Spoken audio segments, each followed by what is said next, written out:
Development today in Detroit's financial crisis. This has been decades and decades. The city is... And part of the reason that this is going to get nasty is, of course, There's no safety net for these people largely to fall back on. In 1950, had 1.8 million people. Now crime, 100,000. poverty, urban decay. And they don't have the tax base to do it. Anybody with any money. Some call it a city in decline. The city is... Detroit today is officially bankrupt. Nicknamed Motor City, Detroit, Michigan is the birthplace of the automotive industry in the U.S. At its peak, Detroit was home to nearly 2 million people. But while the industry saw a rapid rise, there was also a dramatic fall. For an elected official who has deep knowledge of $20 billion in debt. The city is insolvent. Auto plant layoffs, followed by bankruptcies, sent the city into disarray by the 21st century. What Detroit's bankruptcy means for every city and town with debt in America. I grew up in the suburbs of the Detroit region, and my father worked downtown, and so I had a lot of experience coming to baseball games and things of that nature. But even at that time, I mean, you know, the vacancy and kind of the blight was very transparent. The global coronavirus pandemic hit the state's economy especially hard. Auto plants shut down and employees were furloughed. After a 2-month lockdown, some automakers reopened plants.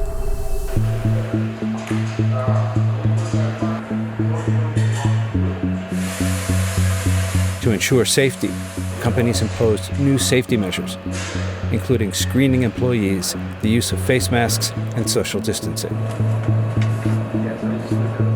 Justin Robinson is a Detroit native who now serves as Senior Vice President of Business Development at the Detroit Regional Partnership. He's tasked with attracting investment to the city. He says in the past 20 years, he's seen companies from China bring new opportunities to the struggling city, creating thousands of new jobs and injecting much-needed investment.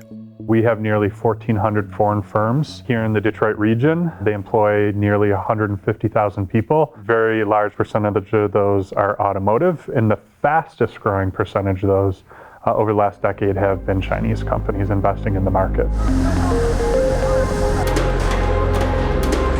It's a relationship Robinson's office would like to see thrive in Detroit. Honestly, in any given year, we might have somewhere north of 20 delegations from China into our market. We proactively are in the Chinese market. Myself, often 2 or 3 times a year, will be there in April. We're there every year for the Beijing and Shanghai auto shows. And so we are committed to cultivating this relationship. And so whatever happens at the federal level between our mutual governments is one thing. We're very interested, though, in forming that cultural and economic ties with China, because the reality is are the 2 dominant economies in the world right now. And we'd rather see more collaboration than less collaboration in this space. And we believe with building strong relationships, some of these other issues will be resolved. Yeah, so Zi Chen, this is our engineering manager. Building these relationships are companies like Sanhua Automotive, a Chinese company specializing in air conditioning and heating parts for vehicles.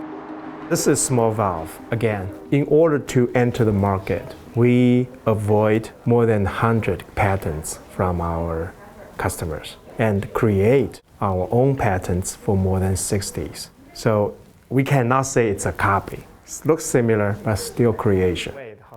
In 2006, Tiger Lu launched the company's U.S. operations. Coming from doing business in China, he needed help from the right people in Detroit. Who is the right lawyer, right? You need to work with. A good lawyer, no good lawyer, it's big difference. Also help connect with local bank, right? Easy to set up bank account, then set up a companies. And also, very important thing is CPA. In this town, we have very good network of a CPA, and that's really the company set up that you need legal, right? You need finance. So those kind of things help me to can establish the company pretty smooth, I would say. Further aiding Lu was the Detroit Chinese Business Association, Brian Gao, the nonprofit's president, helps businessmen like Lou get settled. From our experience, we have learned that really our members tend to share with each other of the lessons learned. Really, some of the lessons are expensive lessons. So our members tend to share with each other, and also we have a number of business service companies in our member base that those companies does often a lot of seminars, good local lessons learned, and they have a lot of connections through our platform. Okay. So I would encourage the newcomers come to see us and join us and to share our lessons, share our existing network.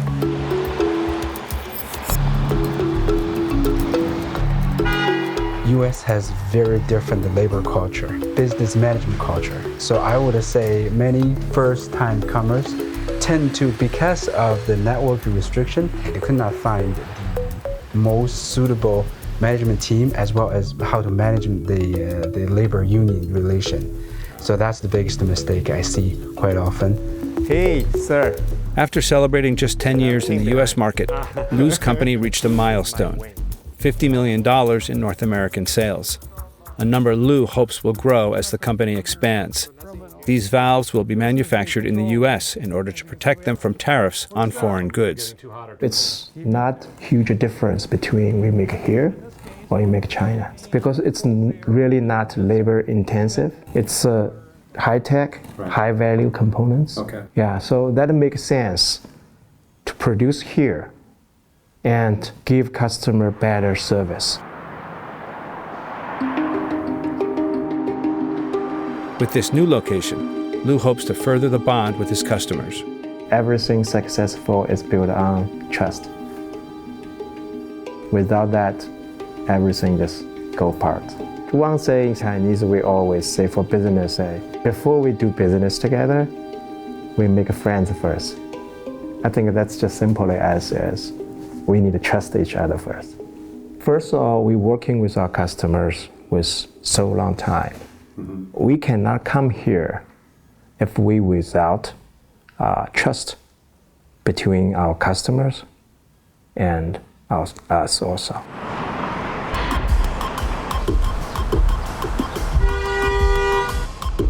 Since 2015, 45,000 people in Detroit have moved out of poverty and into the middle class. Among them, DJ Konatsu. My entire family's been like bottom feeder type society. You know, we just barely scraped by in a one-bedroom apartment with like 3 people in it. When they were telling me everything that was like put in front of me, I was like, is this happening right now? And they're like, yeah, you know, you start here. And I'm like, you start here. This is where you start at. And they're like, why? I'm like, did you make more than that? I'm like, no, this is like $10 an hour raise.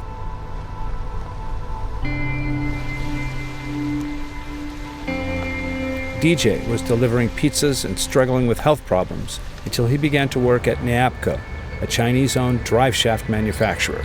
Started back in 2014, and then I got my benefits package. And what happened was I couldn't seem to lose weight. It didn't matter what I did. I've always been athletic. I've always been that anomaly of being an overweight athletic guy, you know, the fridge. I could never understand what was holding me back. And then a couple of years went by, and I could never understand why I couldn't quench my thirst. You know, I was always hungry. I couldn't understand, like, oh, it's just being a big guy. It's part of that routine. You know, it's hot out. And then I just kept feeling worse and worse and worse. And I was like, you know what? This entire time I've had health insurance, I've never really just keyed in on it. So I'm gonna go get myself checked out. My glucose level was like 500. Apparently my blood was like molasses at that point, just barely moving around. It was the benefits package from his new employers that would help DJ turn his life around. It was the first time he'd ever had health insurance. I didn't get not the silver spoon society more or less, but the people who had everything handed to them. You know, like I never really got jealous of that because everything that I've ever gotten, I've earned. You know, there's never been anything that's just been handed to me. It's been, yeah, it wasn't the easiest upbringing, but it made me more appreciative of everything that I have. Hey, Joe. Hey, DJ. How are you? And right now, I'm literally interviewing that I'm going for. I'm like, that's literally like the pinnacle of the success of my life. If that does happen, I have to set a new goal in which I don't even know where to begin at that point.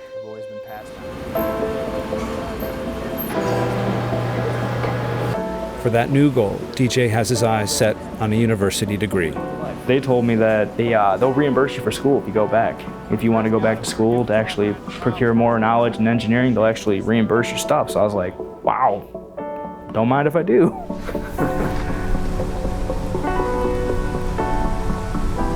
It was literally a fight for survival. You know, I go home to my one bedroom apartment in the basement, you know, just trying to find a reason to get back up the next day.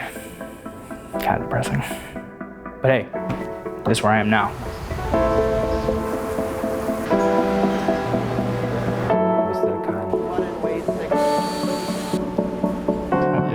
And while China-U.S. relations are going through a difficult time, the hundreds of Chinese enterprises and companies that call Michigan home remain optimistic about the future.